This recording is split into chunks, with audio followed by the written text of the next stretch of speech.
produkti attīstās, tehnoloģijas mainās, informācijas blīvums tikai pieaug. Mūsdienu modernā profesionāļa dzīve kļūst aizvien piesātinātāka un kļūst aizvien grūtāk saglabāt produktīvu fokusu. Kā saglabāt savu produktivitāti un iekšējo līdzsvaru? Viens no veidiem, kā meklēt atbildi šo jautājumu, ir rūpēties un domāt par to, kā sasniegt un saglabāt savu radošo flow stāvokli. Kas ir šis flow stāvoklis? Tas ir stāvoklis, kurā mēs varam savu lielāko smadzeņu enerģijas daļu veltīt uz radošajām aktivitātēm, kas pievieno vērtību. Kā to sasniegt? Ir jādomā par to, kā iekārtot darba vidi, kā saorganizēt darbu ar informāciju, kā līdzsvarā turēt savu fizioloģisko stāvokli.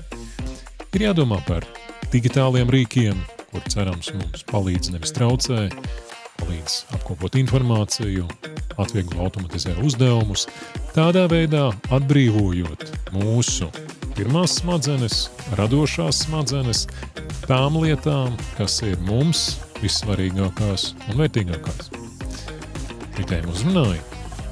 Nāc uz www.mastertraining.lv un piesakies semināram Otrās smadzenes.